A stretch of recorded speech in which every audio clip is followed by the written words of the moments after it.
said Rees-Mogg's actions were unprofessional and an unfair political attack on our members. He said to try and shame them back into the office when they've been working hard and successfully at home throughout the pandemic is bad enough. but when there aren't enough desks, when it's not physically possible, it looks like the actions of a bully. Well, actually, it looks like the actions of a complete numbskull. He says, our workers have worked flexibly for many years and deserve to be treated with respect, not like naughty school children. And you know, as though it's been written as a comedy script, the Department for Education said, ministers have been clear that departments should make maximum use of office space and progress is being monitored. You're being monitored, you naughty school children. Smug is an actual school monitor. And it's all fake, too. I mean, the whole smug stunt with the, sorry you were out, all those notes. The war on work from home and the war on civil servants is all phony, because while they're saying all of this and stoking the culture wars, in the background, they're actually advertising for more civil servants to work from home. This is a quote from a recent advert on the Civil Service Jobs website. It states, the government is committed to increasing the number of civil service roles throughout the UK under its Places for Growth programme, and this will see more roles based outside London and the South East. Roles are being advertised on a national basis and will be home working. Don't listen to what they say, look at what they do. What a way to run a country, eh? Dreadful. 0345 6060 973. Leading Britain's conversation. LBC with Nick Abbott. Who do you think you're talking to? I'm talking to a bloke in Worthing called Matt. Matt. Hey, Nick. Good to talk to you. Matt. Yes, so I've got some good news. I thought I'd cheer everyone up. Finally. Finally. I mean, we've had a lot of bad news, and it's been a pretty bad year. Mm-hmm. But I was on the Mail Online earlier, and you were talking to that young lady about food earlier, the House of Commons sneaking in, and their wonderful menu. And it jogged my memory that I was on the Mail Online, unfortunately, earlier, and they've got some suggestions of items in your supermarket that have actually gone down. Ooh. In value. So, although your gas, electric, petrol, semi-skimmed milk, eggs, toilet roll, wine, cheese... Why would anybody want semi-skimmed milk? Skimmed milk is the worst of all. It's like white water. Why would anybody have that when you can have full cream milk? Yeah, you want the gold top. I so do. Yeah. You want the proper stuff. I do. Yeah. When you tip it up to pour out the milk, it doesn't come out because it's got this plug of thick cream in the top of it. That's what I like the best. You've got to smack the bottom. Okay. I didn't think I was going to shout that at you, but no, you got to smack the bottom to get it out of the cow. That's what I heard. So the main suggestions we've got for people, add this to your shopping list. Oh, yes. You got crisp breads. Crisp breads? Crisp breads are crisp down breads. 7.8%. Right, nobody cares. Who eats crisp breads? This is not the 1970s, you know. Hear me out, because you can combine these ingredients. Ah. Okay? So then you've got mackerel. Oh. So, nice. Horrible. Down 7.3%. Really? But everybody hates mackerel. Yeah. People don't like crisp breads or mackerel. No wonder they're going down in price. We're in hard times, you know. I'm just... Sweet chili sauce. Oh, okay. Now we're getting somewhere. Sweet chili sauce. You could put it on mackerel, and then you wouldn't taste the mackerel so much. Slap it between a couple of crisp breads. Tomatoes down a massive 0.8%. Yeah? This is the good news. Do they taste of anything yet? No. No. But this is the best one. You can buy a big jar of sprinkles, rainbow toppings, down 5.3%. Rainbow toppings. I mean, who doesn't love sprinkles on mackerel in a crisp bread? Dip it in some sweet chili sauce. And, so that's the good news, basically. Wow, that sounds excellent. It sounds like a great way to start the day. Oh, absolutely, absolutely. But going back to what you were saying earlier about there being no it's true. There's been no breakthrough moments when you go through all the decades. When you look at the 70s, you've got things like, I mean, not just saying stuff like, you know, Floyd, Zeppelin, James Brown, Frank Zappa, all those people. 70s. You go into the 80s. Stevie Wonder, all of that. Yeah, the 80s. You had the birth of hip hop and electronic music, rave culture going through into the 90s. Then when it got to the year 2000, it's just stalled. It's like, well, there used to be a music. Yeah, exactly. There used to be a musical revolution about every 10 years. Like 1957 was the invention of the teenager and rock and roll, and then 67, of course, was the hippie drippiness. Groovy. All of that acid stuff. Yep. That was good. 67, and then 77 was punk and hip hop and disco all at the same time. Exactly. And then 87, I think, was the whole rave thing really took off. And 97, what happened in 97? Was it Britpop? Was that earlier than that? It didn't have to be It didn't have to be precisely on the 10 years, but it was there or thereabout. But since then, nothing. Nothing. Like 2000 at all. Just died. Yeah. And that's it. I was thinking exactly that the other day. I was just going through it and just thinking, yeah, there's just been nothing. I mean, no new cultural revolutions. You still got all the stuff that you had back then happening. You know, you still got people making, you know, good electronic music and hip hop and some half decent bands, but nothing new. There's nothing new. No, there's no sort of youth cult that's come along. No change of beat, because that quite often, you know, changed the music and took it in another direction. They changed the beat. I guess the sort of garage thing that I don't know how you describe it. I'm not very musically minded, but that the garage beat, that sort of offbeat thing that they do. That was about the last thing that really there was a really change of direction. I'm very disappointed with the kids. Yeah, it's sad. But, you know, maybe AI will be the next thing that will come up with something. Well, that's probably it. They're too busy staring into their phones to actually come up with, any decent art. Yeah. Get your heads out of the phones, kids. You're being mesmerised. It usually happens by accident, doesn't it? Someone, like, leans on a keyboard wrong or something, plays a beat twice as fast, and you've got drum and bass or... Right, yeah, exactly right, yeah. Something like that. So all we need to look forward to is an accident. Thanks a lot, Matt. 0345 6060 973. This says, it was good to see Bodger being proactive this week and auditioning for his next role as the Honey Monster. Yes. Yeah. What on earth is he doing? I mean, when in doubt, drag your official photographers along, paid for at our expense, and get your photograph taken in somebody else's work clothes, pretending to do their job over and over and over again. What's happening to this country? I mean, really, I would actually genuinely like to know what has happened to this country in the last 2 years since His Imperial Bodgeness took over, because I don't recognise this place anymore. It's like we're being run by clowns. Well, you elect a clown, you get a circus, I suppose. Isle of Wight, Billy. Hello, Nick. Yes, how are you doing? Yes, good, thanks. Good to hear. Nick, I want to have a bit of a moan at you, not about you, but I want to moan at you about a few things. I flew over the Isle of Wight just the other day. Oh, on your hollybobs? Yeah, the pilot came over and said, on the left side of the plane you can see the south coast of England, and there's the Isle of Wight, and there was the Isle of Wight with the needles right there on the left hand side. That's it, the needles. Yeah, it's an excellent sight.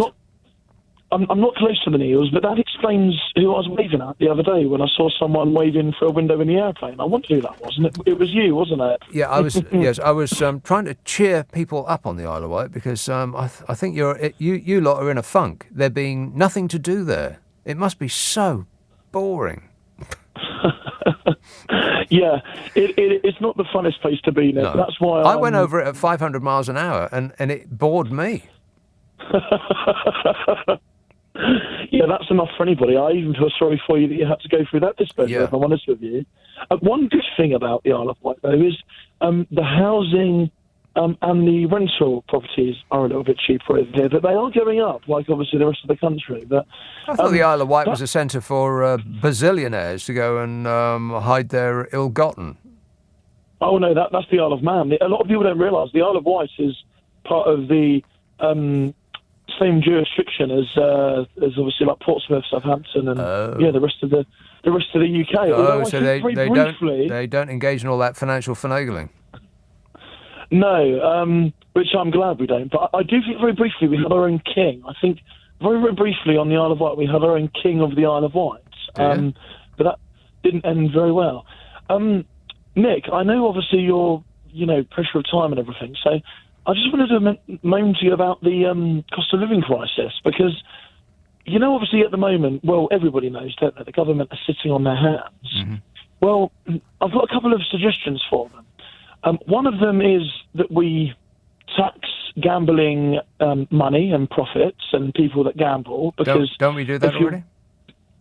Well, we do, but we don't do it to the extent... So, right. those people that won the lottery last week? Yes. In the States, they would get taxed on that. Yeah, that's right. Now, if we put... I'm not suggesting we, do what they do in the States, which is, I think it's a ridiculous sum. You can either sort of have 15 million now and, sort of 30 million, or you can have it drip-fed, I think, over like 60 years. Yeah, I'm not saying we do that, but... even if we tax like 5%, 9.2 million would have gone to, the government. And I think in this day and age, I think even this couple, I was listening to what Dermot O'Leary said, or Dermot O'Leary, said on, I think it was this morning. He said, he said, oh yes, the couple were very aware of the fact that people are struggling. Well, yes. Well, they read the papers just like everybody else, but they ain't going to be struggling. Apart from if recent lottery winners are anything to go by, they'll have like marriage issues, and all of their friends will hate them, and they'll be driven out of the neighbourhood, and they won't fit in with the new neighbourhood, because the new neighbourhood they'll be surrounded by people who have got used to their money over a long period of time, and they'll be looking down their noses at them with like jealousy and hatred all mixed in. So I can't imagine why anybody would want to win £186 million, apart from me.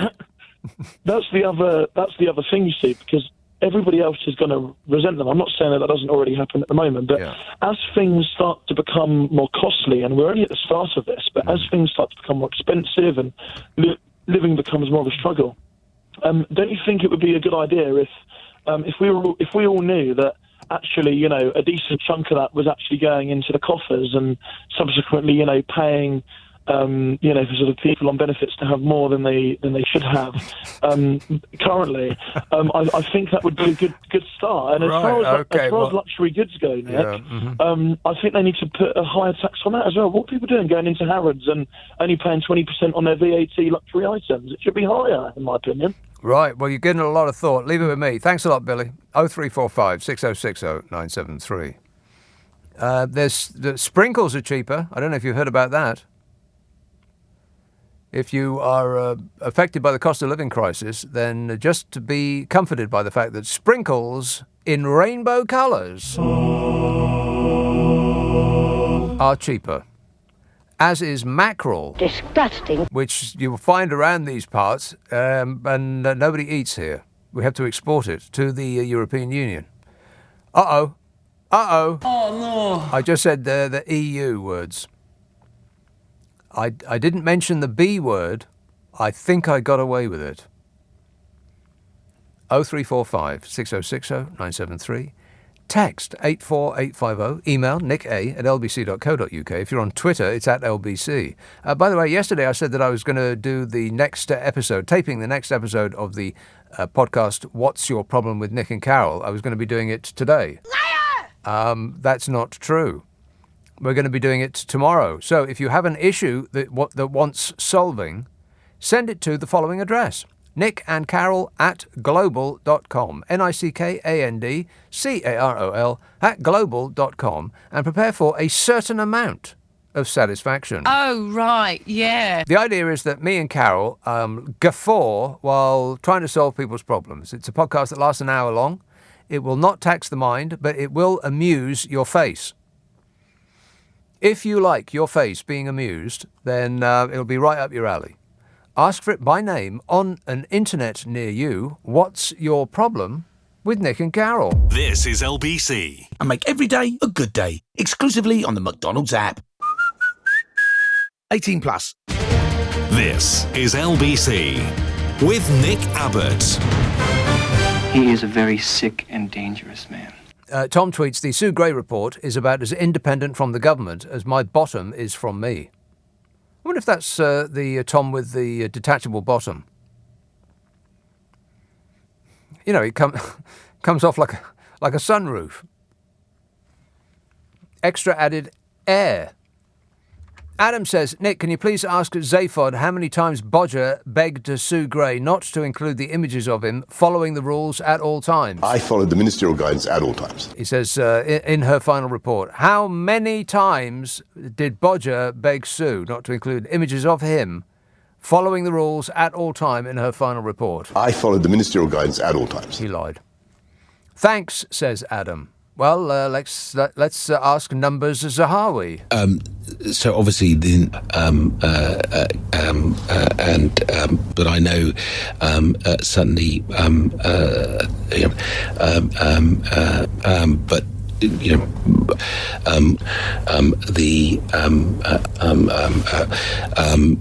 but obviously, he's thinking about it.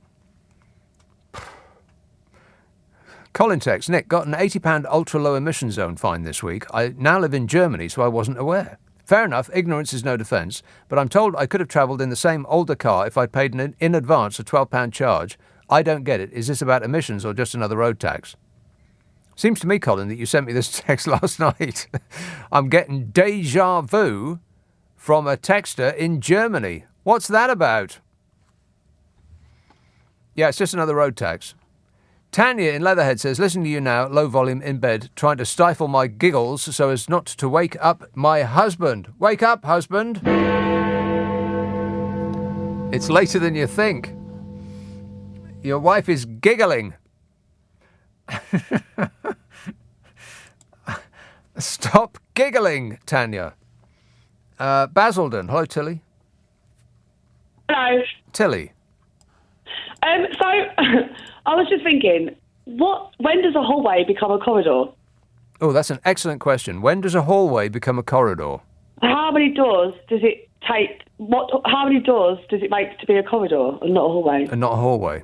Well, I understand a corridor is obviously like a long, narrow with doors coming off of it. Yes. But when is a hallway, like what makes a difference between a hallway and a corridor?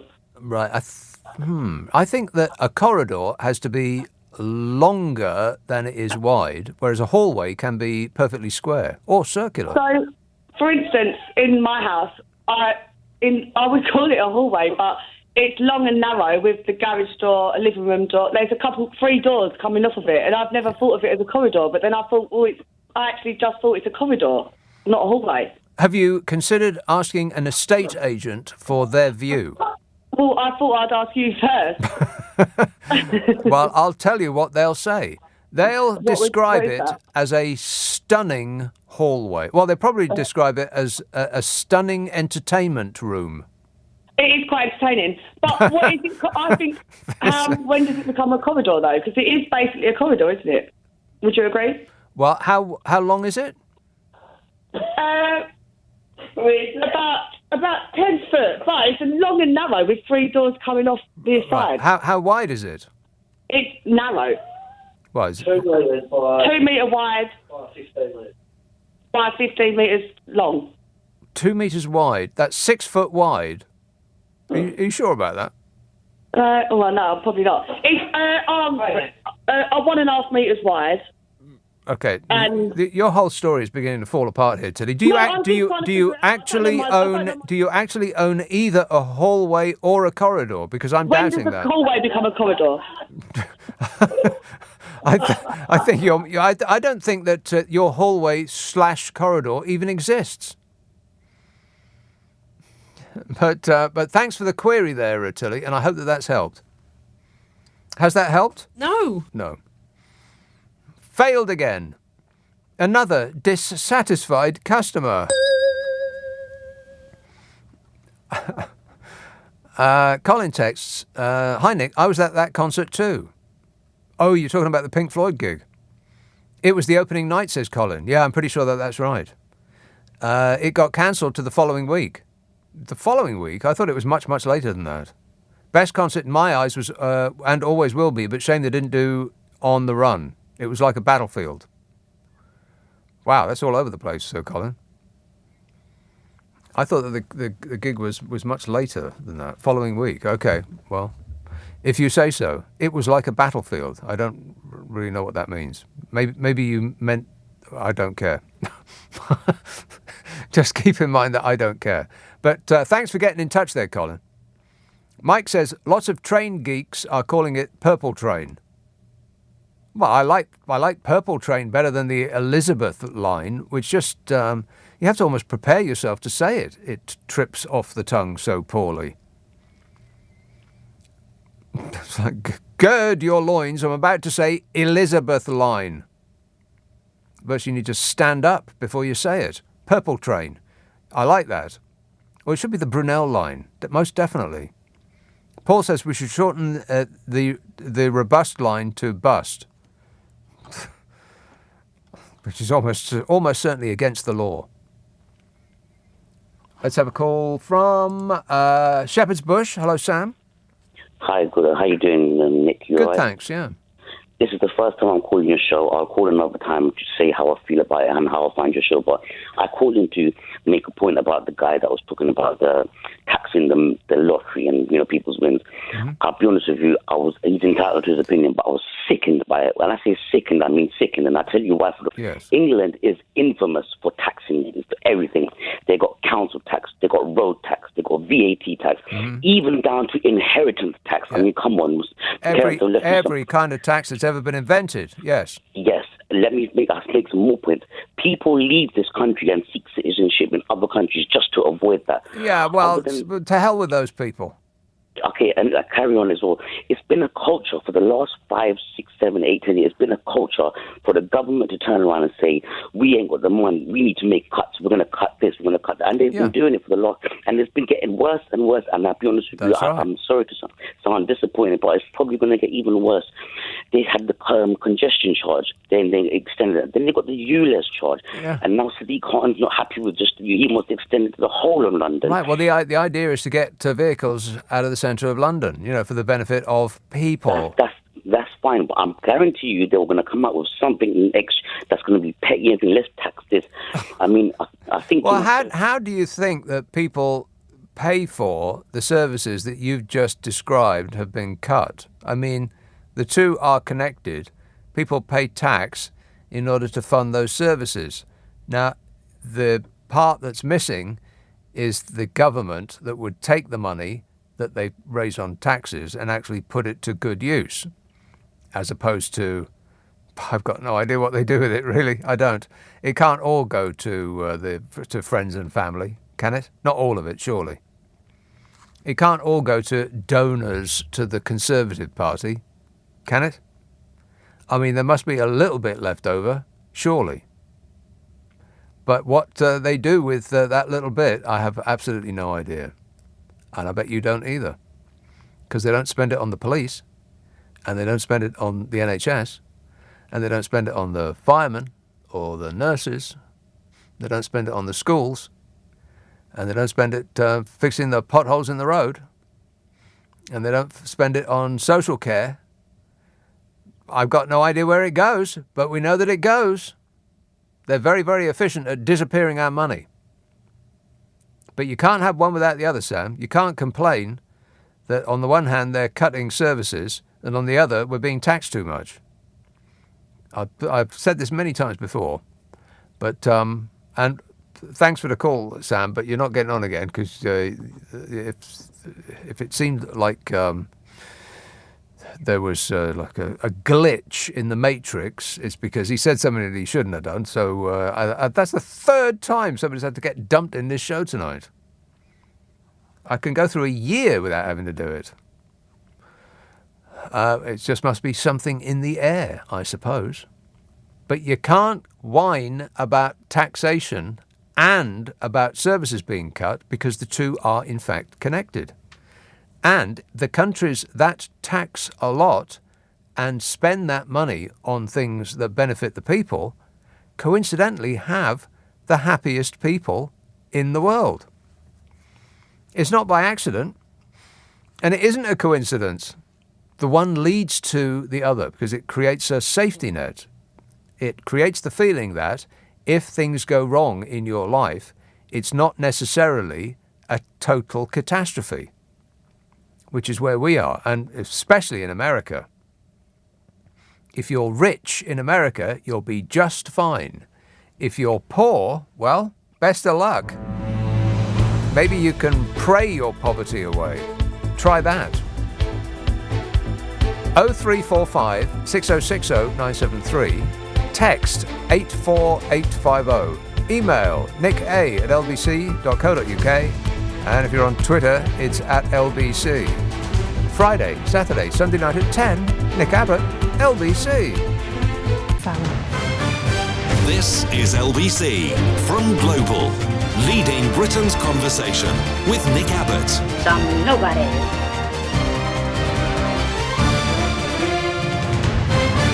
Oh, hello. 0345 6060 973. Mike texts, lots of train geeks are calling it Purple Train. Did I just read that? I think I did. Martin says, I'm guessing the lizard line might catch on. It's got quite a ring to it. Actually, I don't mind that. Lizard line. That does trip off the tongue. The lizard line. That's okay, we found it. The lizard line, everybody. That keeps everyone happy, yes? No. Julian says, Sophie was searching for the word apoplectic. Yes, she said catatonic, which is what I was about a couple of seconds into that call. I apologise for that comment. I am very sorry that I screwed up. Totally screwed up. You don't know how sorry I am. I'm sorry. Max says, hi Nick, if Travel for London creates the new Prince Andrew line, will it have good air conditioning so that no one sweats? Yes, Max. Yes, it will. Thanks for asking. Mike texts, what about Circle Line? How do you sleep at night with that contradiction? Well, now you've made me think about it. I probably won't. The Circle Line. Oh, no. Lancashire, Annie. Oh, yeah, Nick, how you doing? I'm great, mate. Good, good. What do you think has happened to Ian Duncan Smith? Do you think he's become a born-again human being? I think he's been abducted by aliens. That's not Ian Duncan Smith. No, not the Ian Duncan Smith all us benefit claimants used to hate when he was the DWP minister. Mm-hmm. Although it does make me just wonder if the Tories are getting a bit panicky, some of them now, that if they don't do something about the cost of living crisis, this will really do for them. Yeah, if they don't pretend to be interested in the plight of the little people, then the little people might rise up as one and vote for somebody else. They might, yes. You know, I just looked at Ian Duncan Smith's record, by the way. I mean, you're talking about that news item that said that Ian Duncan Smith he's now saying that benefits should rise in line with the prices, so everyone on benefits would get a 10% increase or something of that order at the moment. So I looked at his voting record. Curious. Ian Duncan Smith has almost always voted for a reduction in spending on welfare benefits. That is 47 votes for a reduction, 0 votes against. He just didn't show up sometimes. That's the almost always part. Yeah. He generally voted for reducing housing benefit for social tenants deemed to have excess bedrooms, the bedroom tax. That's 12 votes for reducing housing benefit, 0 votes against, 6 absences. Consistently voted against paying higher benefits over longer periods for those unable to work due to illness or disability. That is 0 votes for, 14 against, and one time he didn't show up. consistently voted against raising welfare benefits at least in line with prices, which is what he's saying is what he wants now. 5 votes against, 0 votes for. Generally voted against spending public money to create guaranteed jobs for young people who have spent a long time unemployed. 0 votes for, 6 against. Almost always voted for making local councils responsible for helping those in financial need afford their council tax and reducing the amount spent on such support.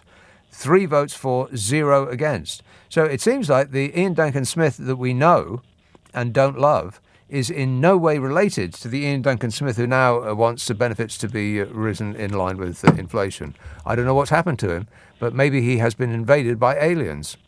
Well, unless he's just worried about losing his seat. Oh, might be that, right. Yes, I think it might be more to do with that. Because benefits and pensions as well, old age pensions. Yeah.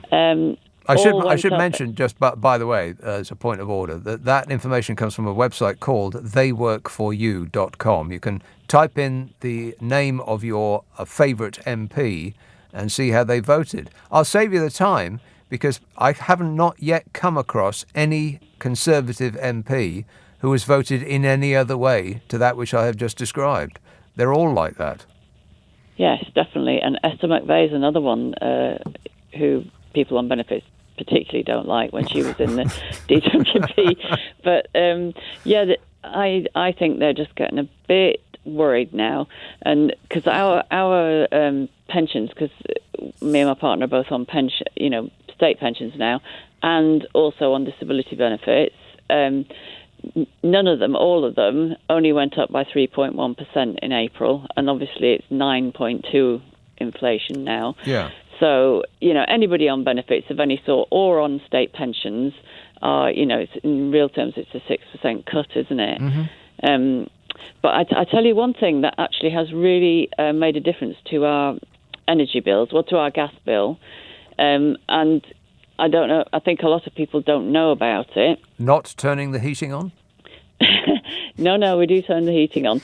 No, it's if you're on disability benefits, anything like PIP, DLA, attendance allowance, or if you're on means-tested benefits like universal credit, pension credit, there's quite a few benefits. And if your boiler is over 8 years old, you can get a free boiler off the government. Really? Yeah, we had one in December, and it has made a heck of a lot of difference to our bill, because our boiler was 16 years old and it was knackered, and right. It kept going wrong. And how do you get a free one then?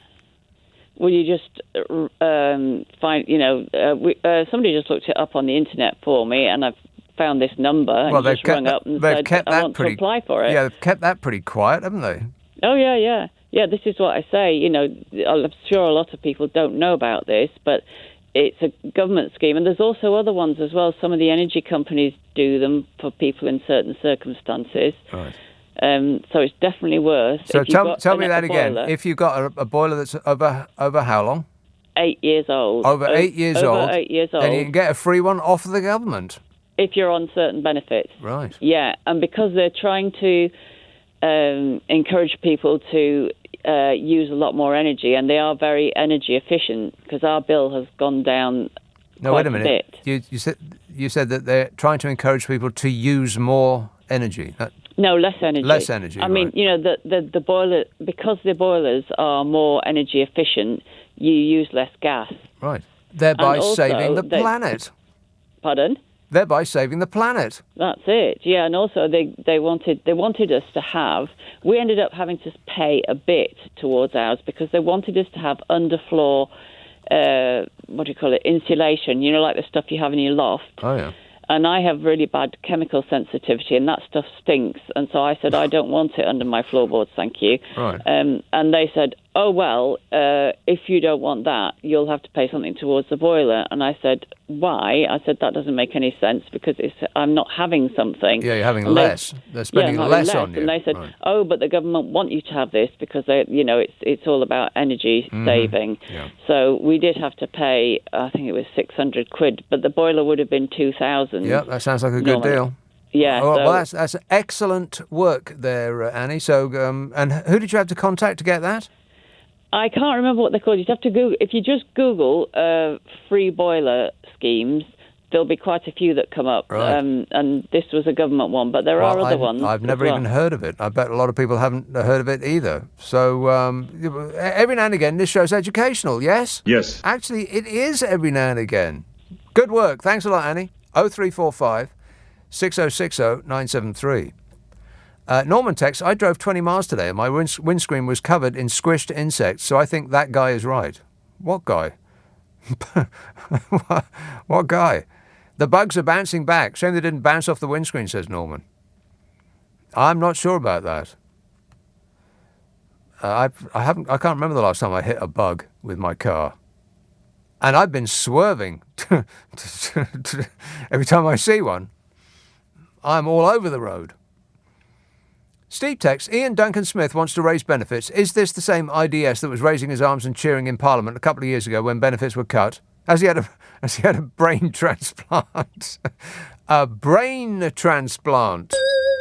That's probably it. Yeah, either that or he's been taken over by aliens. Aliens from space. Well, they mostly come out at night. Mostly. David says, I'm emigrating to somewhere. Not sure where, but I'm looking forward to having plenty of empty seating on the way, according to Sir Nigel Farage, knighthood pending. He has assured me we will soon be full up. Curiously, we still look empty and employers are wringing their hands in despair over unfilled vacancies. Just saying, says Dargenham Dave, which is probably Dagenham, but he's got a J instead of a G. Dargenham. Sounds like a place where the T comes from, whereas Dagenham doesn't. Yeah, employers are wringing their hands in despair over unfilled vacancies.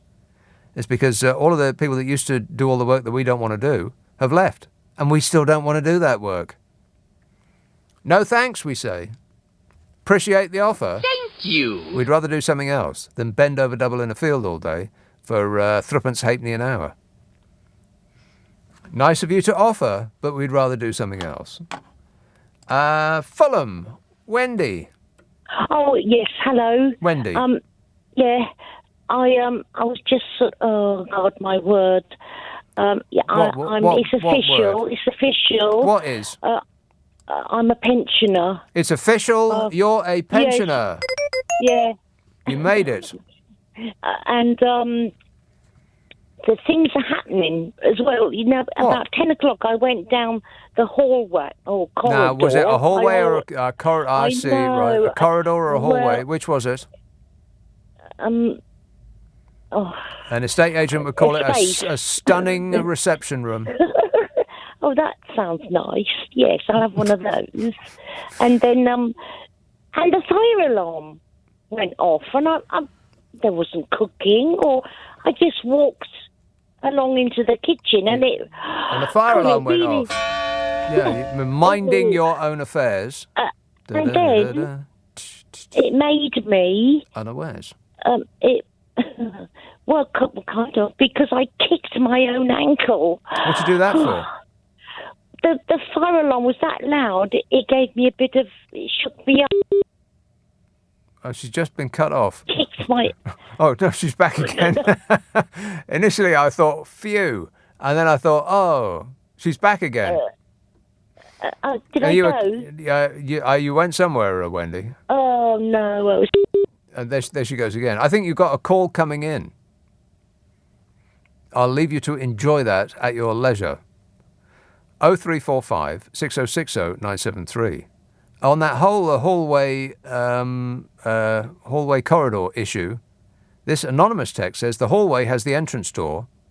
The corridor has a door that leads only into rooms. Right, so the hallway has the door that leads to the outside of the building. A corridor has doors that only lead into rooms inside the building. Wow.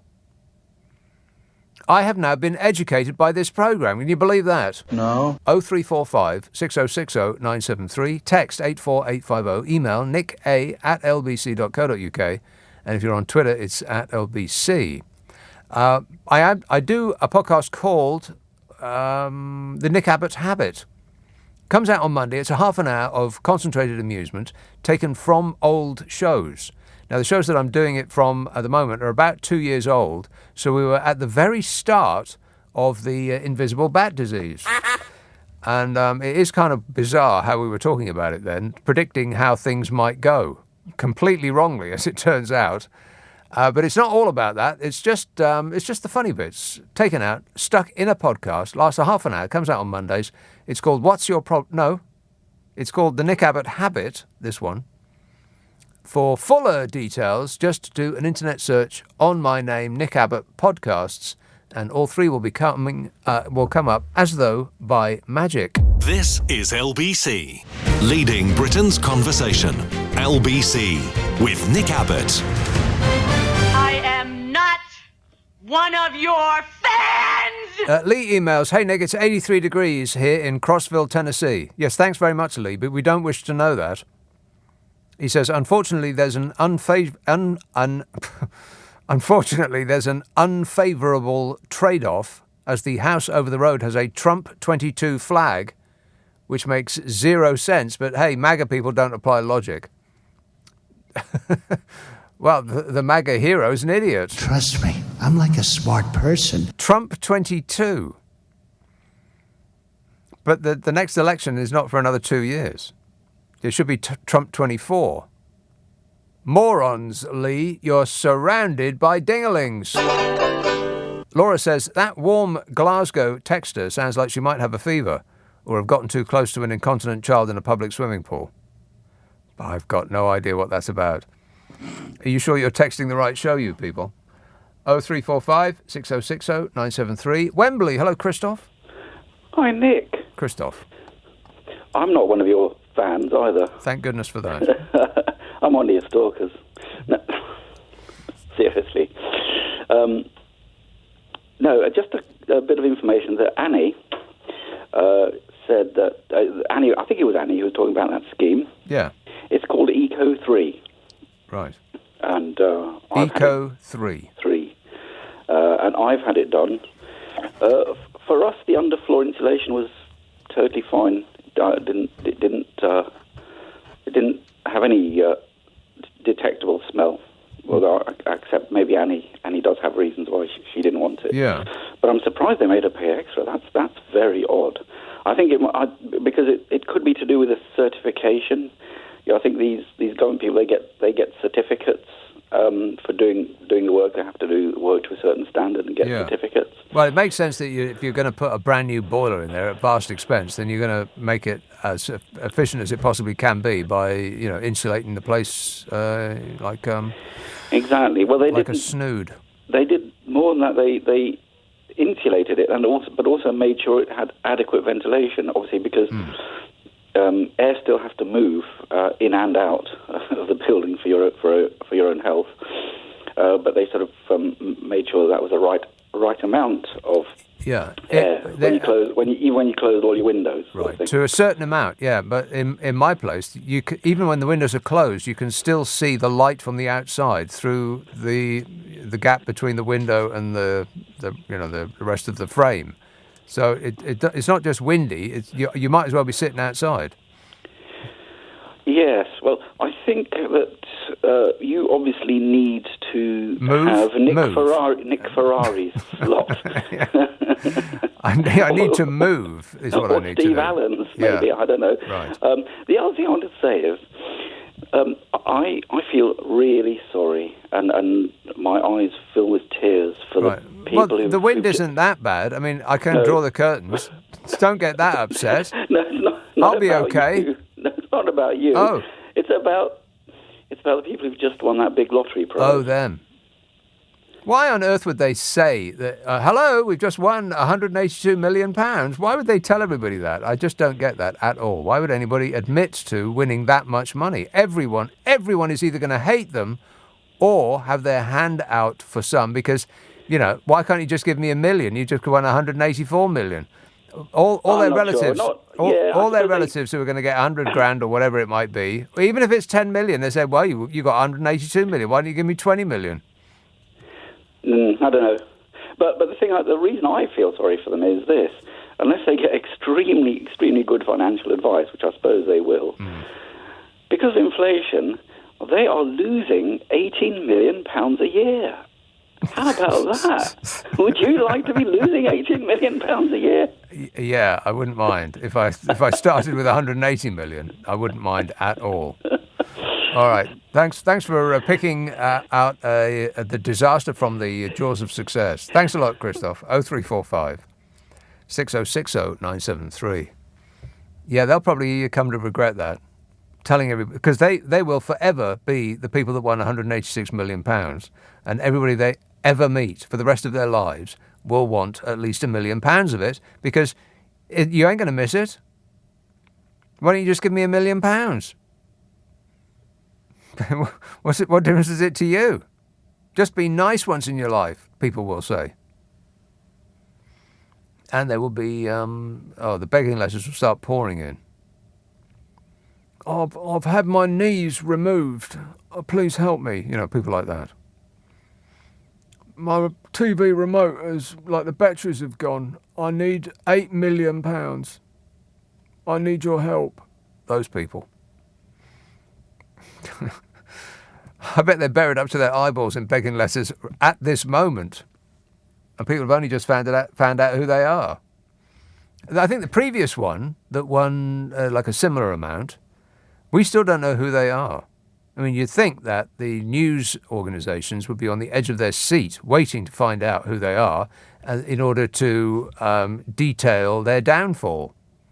Because it often ends in that exact way, doesn't it? Because if you give people who have never really had any money a fabulous amount of it, it can, twist their melon, man. Let's have a call in Yorkshire. Mike? Hello, Nick. Is that me? Yes, Mike. Oh, I lost you for a second. I couldn't hear what you said, where I was from. Where are you from? Beverley. That's a funny name for a place, isn't it? Well, it's the sort of centre of East Yorkshire. No, I'm not saying that the place is funny. I'm saying it's a funny name for a place. Beverley. Well, there's various sorts of roots for it. People think it could mean Beaver Lake. But anyway, that's ancient history and speculation. Right.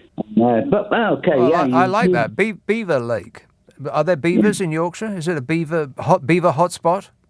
It was a low, swampy place at one point until they did a load of chalk up and built it up by a few feet to make it a bit drier. Huh. So it was swampy and rivery. Possible.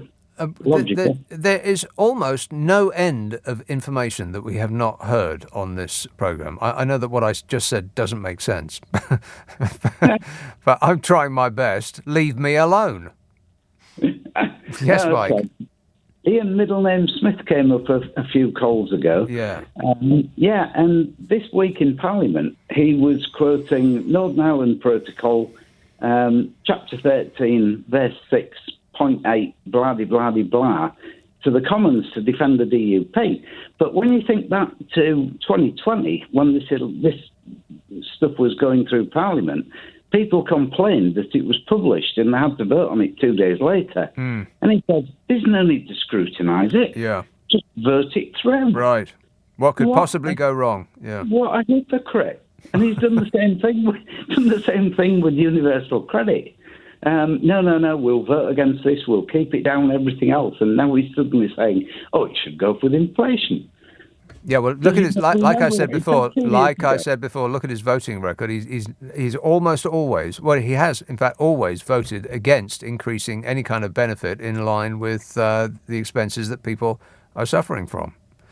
Always. But they all do. All Conservatives seem to vote the same way, like a bunch of nodding dots, like they're all programmed robots. Affirmative. Like they don't have a single original thought in their minds, and they just all act as the dear leader instructs. What's the point of them? No, I've been on the Work for You myself, and it is exactly what you say. They all vote in unison. Yeah. It's quite the same. But I've got a bit of a bone to pick with you, because this thing that's been going on all night about Crossrail and the Liz line and the Perth and blah, blah, blah, blah. Well, if you come from Hull, this is a bit annoying because we haven't even got an electrified train service. Talk about levelling up. We're still on tubes that run on diesel down to London. 40-year-old 125s, no electrification, no wonderful computer systems that whiz people from one side of the metropolis to the other. Yeah. And they're still talking about levelling up. We're still in the Stone Age. They even didn't give the HS2 the chance to go to Leeds. So we could have nipped across the Leeds on the old choo-choo and then blasted down on a wonderful system to London. Yeah. But they didn't cut that off. Where's the levelling up bit coming from? Mike, they're never going to level up if you do insist on calling a train a choo-choo. Last point. Yes. Last point. Right, Pennsylvania. They've just had the primaries for the November elections, okay, in the US of A. Right. Okay. You must get Simon Marks on, because the guy who won the Republican nomination for Pennsylvania, his acceptance speech is bizarre. You've just got to play this out on your channel, because this is designed for the dinglings, the rednecks, the people armed with assault rifles. It is a call to arms for this lot. What's the guy's name? I can't remember. It's an Italian name, but I can't remember what it is. Sort of Marichetti or something or other, but it's definitely Italian. But this guy got Trump's approval. And that sealed the deal to me. and he basically says, this was robbed from us last time. You need to get out on the street. Yeah. I'm not joking. It is unbelievable. It's just a call to arms for all lunatics to come out next time round. And Simon Marks commented on it before, but if you could pull that bit of clip out of him speaking on his acceptance speech for the Republican nomination for the November elections, it is frightening. Right. It is really worrying. Well, you've not actually sold it to me. It's frightening and it's worrying. You should go and look at it straight away. Can I look at some cartoons or pictures of puppies instead? Just get Simon Marks to talk to you. Right. Okay. All right. Thanks for the good advice, Mike. 0345 6060 973. If Trump okayed him, then he must be a dingaling. You can text 84850. Email nicka@lbc.co.uk. If you're on Twitter, it's @LBC. This is LBC with Nick Abbott. Everything is going extremely well. You bet your life it is. Laura texts, I like to sit in a beanbag chair at the front of the cinema so the screen burns my eyes. Well, that's alarming. What kind of a film do they play in a cinema that's got beanbag chairs in it? Yellow Submarine would be the only thing that I could think of. Rock and roll! Beanbag chairs. Hippie. Jim says celery is actually a good ingredient to put in a chicken pie filling. Not too much, but it gives it a nice peppery flavour to the pie. Surprisingly, it will also work well with steak pie mixture. It's an education reading my text, isn't it? Says Jim. No. He says, I can't imagine you preparing these things yourself, so you may care to pass this information on to your chef. Says Jim. That actually sounds pretty good. Celery in a chicken pie. Nathan says, so they made the 3rd a Royal Jubilee bank holiday. But I still only get 28 days statutory leave per year, so I am being forcibly prevented from going to work and made to celebrate the Queen's birthday instead. I would prefer to deploy my precious leave on other occasions, like my own family members' birthdays. Queen? Pa? Who does she think she is? She thinks she's the blooming Queen, that's all, Nathan. Highly disrespectful.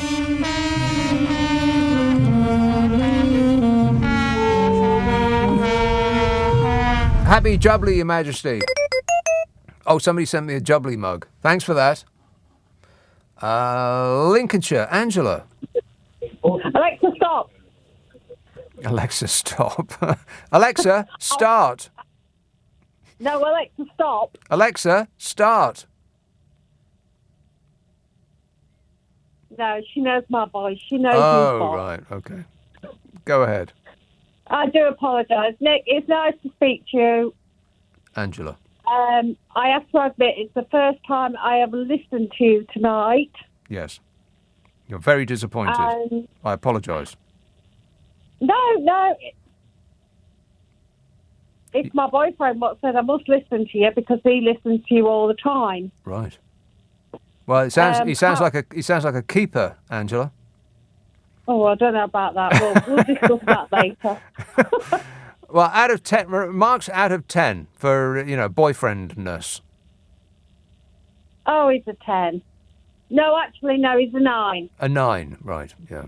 A 9. There's always room for improvement. Exactly right. There's always room for improvement. Correct. Does he make an effort to improve himself? All the time. Does he, though? With my help. Ah, well, see, that's he should be a self-starter.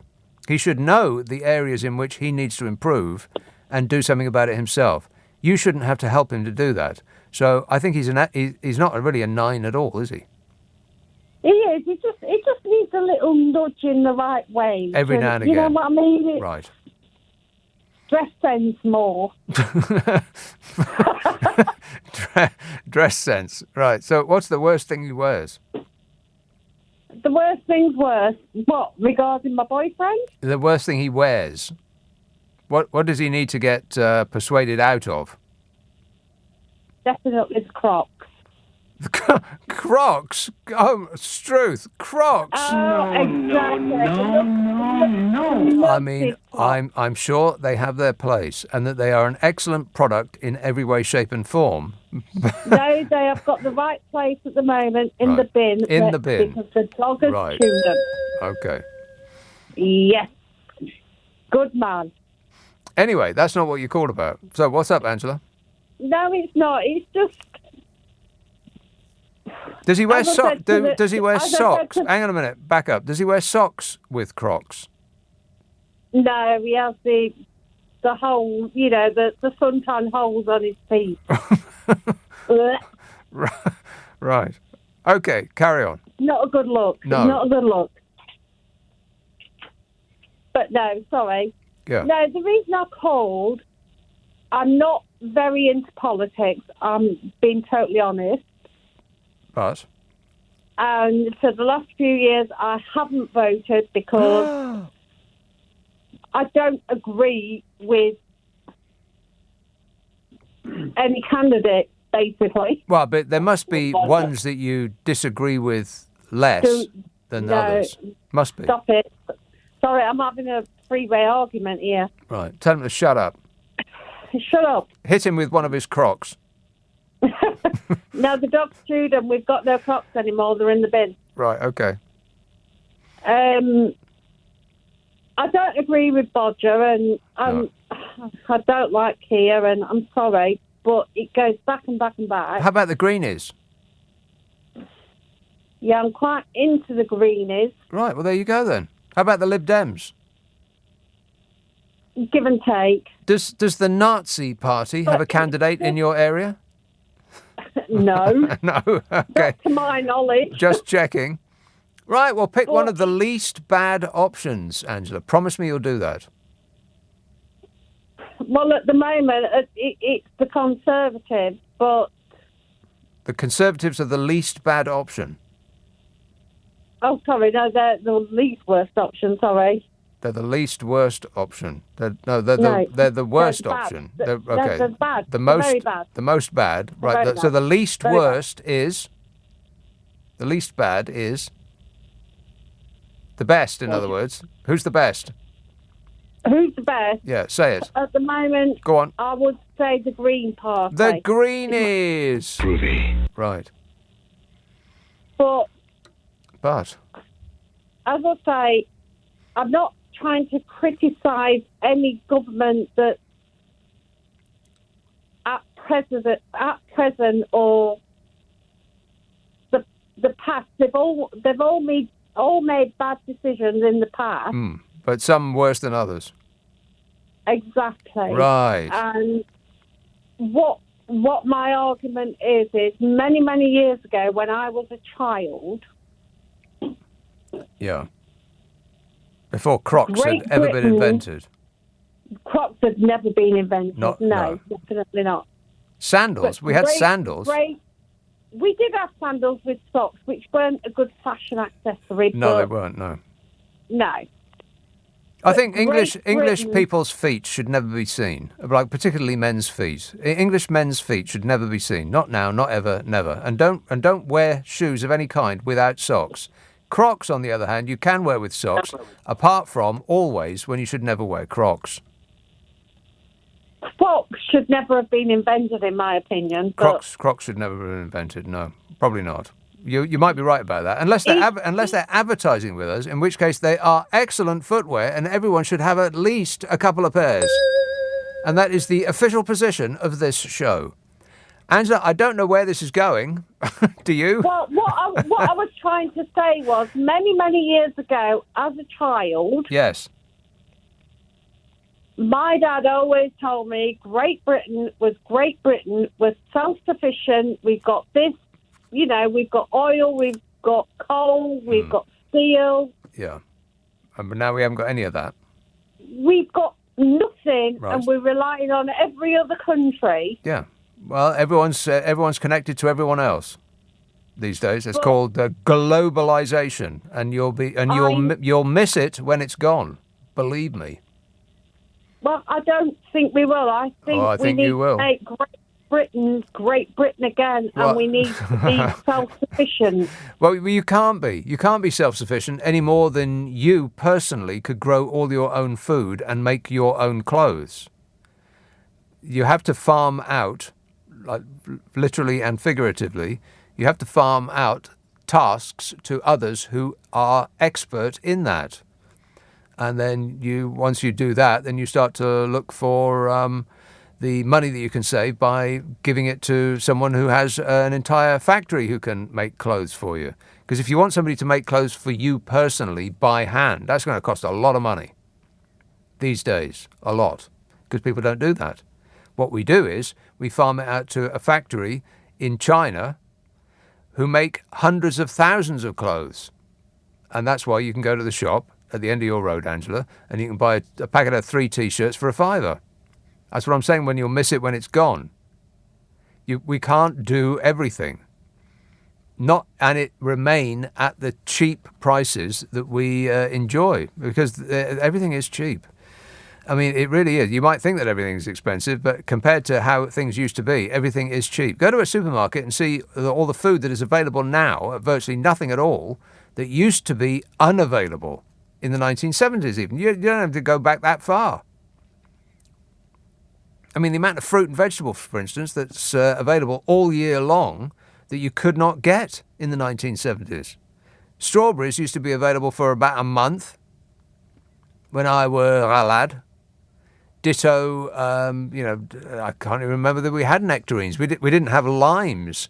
It took the introduction of a Mexican beer to bring limes into pubs. Remember that?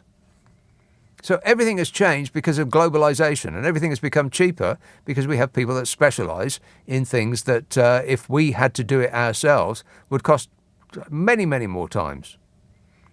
So all this stuff that we enjoy, we take for granted, would not be there. It would not be available to us. It would be things that we take as part of everyday life would be for the rich if we had to make it all ourselves. That's the benefit of getting the stuff that we enjoy made cheaply elsewhere. So don't wish for us to be self-sufficient, because you wouldn't be able to afford anything that's in the shops, Angela. And furthermore,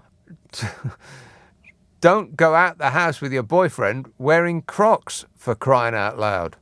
I mean, they have their place, but not with you on his arm. They don't. No. 0345 6060 973. Text 84850. Email nick@lbc.co.uk. If you're on Twitter, it's @LBC. Friday, Saturday, Sunday night at 10. Nick Abbott, LBC. LBC with Nick Abbott. Call 0345 6060 973. Tweet at LBC. Text 84850. Come on, we're running late. 0345 6060 973. Chris in Nottingham says, Nick, I've been saying for years, this generation are devoid of creativity. It's all remakes, prequels, sequels, lazy, and ultimately, what's the point? They're never going to beat the originals. Even TV adverts. I can remember all of the old adverts from the 1970s, word for word. Nowadays, nah, says Chris. Yeah, me too. Lips, macking thirst, quenching ace, tasting, motivating good, buzzing cool, talking high, walking fast, living ever, giving cool, fizzing Pepsi.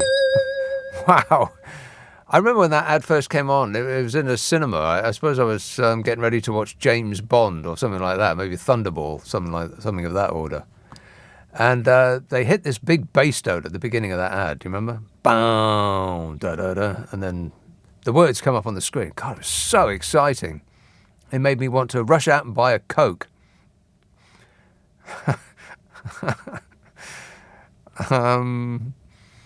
Other drinks are available, by the way.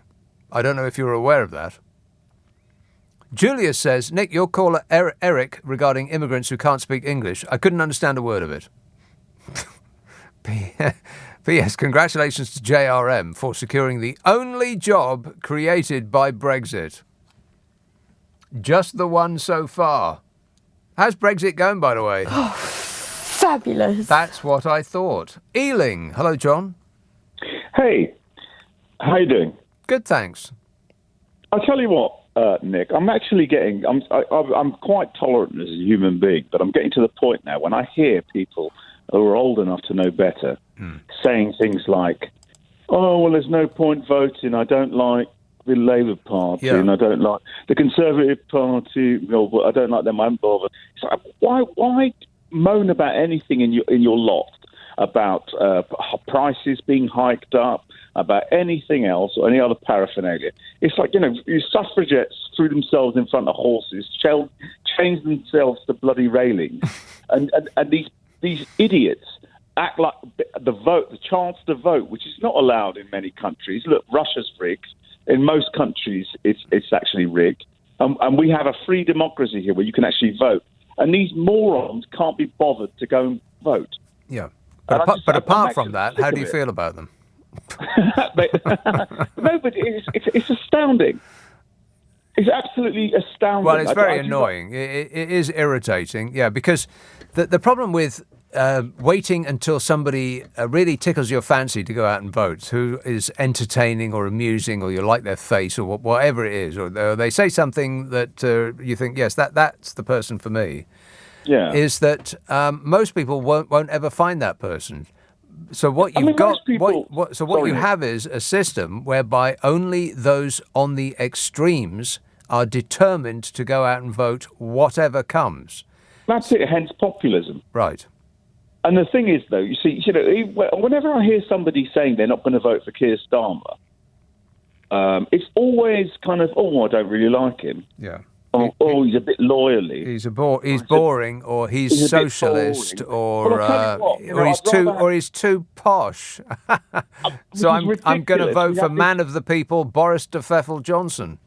Boris de Pfeffel Johnson, the homunculus cheese-eating moron, who has who is clever but absolutely a populist pseudo-fascist. I don't even know what he stands for. I think he's a weather he stands for himself. Bravo. And the thing is, as you mentioned earlier on, vote Green. Vote. Well, that's not an instruction. That is if the. No, you weren't saying that. You were just giving options. Right. But it's just like her idea was just I can't be bothered to bloody vote. Yeah. All right, calm down, John. Relax. Take a deep breath. No, I've tried that before. It didn't work. I'll do it for you. That's much better.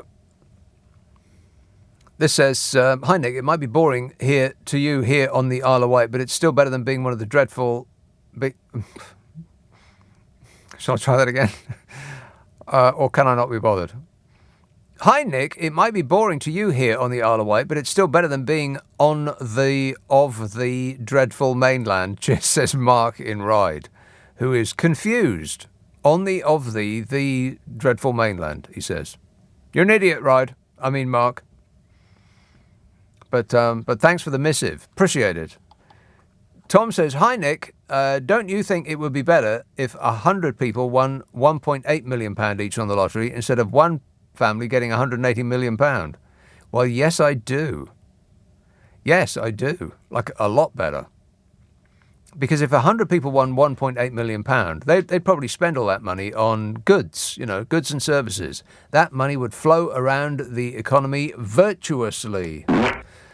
But if one family gets £180 million, well, if they've got any brains at all, then they're going to get financial advice. And the financial advice will tell them that there's a lovely island called the British Virgin Islands, which is where you could squirt all your money immediately. And it will just go and sit there on a computer screen in an otherwise empty building with a lot of brass plaques on the outside, which pretends that that's where companies have their business. But they don't. You can't spend £180 million. I mean, particularly people who aren't used to money. I mean, you could actually spend it on one house, but they're not going to because they're just freshly rich. They're not insane. They're not used to having servants, people doing for them. And what would you do with a £180 million house, by the way? And what could anybody do with all of that space? Ridiculous. Unless you've got, unless you're a Saudi royal family and you travel everywhere with a retinue of 1,000 of your close relatives. So they'll never spend that money. It'll just sit there on a screen. But if 100 people won £1.8 million, then they'd all spend most of it practically straight away. Better. But that's not what makes people go out and buy a ticket, though, is it? You think 1.8 million? Oh, no, it's not worth it. 180 million? Yeah, absolutely. Count me in. Let's have Eastbourne. Hello, Debbie. Hello there. Good Hello morning. there. Yes, Debbie. Where did she go? That's my favourite call so far. Where have you gone, Debbie? There you are. Hello. Yes. Everything's self-service, so when you do your passports, you have to do it in a scanner. I got through. My sister didn't, so she had to go and queue up and wait for the man, and I was... Sadly, Debbie, we missed almost everything you said at the beginning of this. So where were you coming from and going to? I went to Malta. Malta? I came back from Malta this afternoon. Yes. Oh, so you went in one of those passport gate machine things? Well, you have to. Yeah, that's right. And it refused me. How did it work for you? I got through, but my sister didn't. So anyway, I was standing there waiting for her, talking to this man, and this woman came up and she went, "You know why you didn't get through, don't you? Because you've got a red passport." I went, "Sorry?" She goes, "You haven't got one of these." And she waved a blue one in front of us. Right. And the bloke says, "We got through. We've got red ones." "No," she says, "that's the reason why people are getting stopped is because they've got the red ones." And I just thought to myself, oh, my God. And do you know what the sad thing is? I actually voted for Brexit. Right. Well, that'll teach you. And it was the biggest mistake I ever made in my life. Right. Well, you can... I'm honest enough to say it, but honestly, this woman standing there waving a blimmin' blue passport in front of me, honestly, I was gobsmacked. Welcome back to Britain. I know, that's what I thought. Yeah. I thought, oh, my God. How was Malta? Beautiful, lovely. They still like us. Do they? Yeah. Well, we bring in a lot of money. Yes, we do. We might have a dodgy personality every now and again, but we come with cash. Yeah. It was very cheap, and they said that the Maltese government really looked after them during the pandemic. Right. So, and what was the weather like? Absolutely beautiful. Yeah, I just went for a couple of days in Madrid, and it was T-shirts and shorts weather at midnight. And then I come back here, and I wanted to turn the heating on. It was so cold. By comparison, it's very cold. I know it's dreadful, but so it was just, I was just quite impressed by this woman, waving her, and I thought that is really what's wrong with Great Britain. Part of what's wrong with Great Britain, yeah. A lot of it's not Great Britain anymore anyway, Great is it? Britons, yeah. All right, thanks for the bad news, Debbie. I'll do some texts and tweets and such, and then, I'll never get through them all. Apologise profusely if I don't get through all of them. Justin in Tunisia says, both words corridor and hallway refer to a passage in a building in which doors lead to rooms. However, we usually use the word corridor to describe passageways in hotels, hospitals, offices, as well as trains and ships. In contrast, we use the word hallway to describe passageways in houses. Well, that certainly has cleared that up, yes? No. Gary in Bristol says, I agree the Queen has too much named after her. The new tube system should reflect current times and be called the bread line. Well, I wonder what people are going to call it, because they won't say the Elizabeth line, because it's just, I don't know, it's just such a weak thing to call a train line, isn't it? I mean, I suppose we got used to other odd things to call train lines, like the Piccadilly line and the Metropolitan line. Well, that's a pretty good word, Metropolitan. Victoria line, which was named after David Beckham's wife. Not a lot of people know that. So much information coming on this show. Educational, no? No. Rob says, IDS kicked in the head by Farage's horse. Yeah, that's the only explanation I can find. I'm immensely grateful to you for everything you've done in British politics over the last few years. I used to be an ardent Remainer. I voted Remain. I believed in the European project. Mm-hmm. I believed that staying in the European Union was the best thing for us. And then something happened, and something monumental happened. It completely changed my opinion on the whole situation. What was that monumental thing, Mark? I was kicked in the head by a horse. Right, very good. Okay, fine. Thank you. No, thank you. Thank you. I'll be back tonight at 10. At 10. At 10. At 10. At 10. At 10. At 10. At 10. At 10. At 10. At 10. At 10. At 10. At 10. At 10.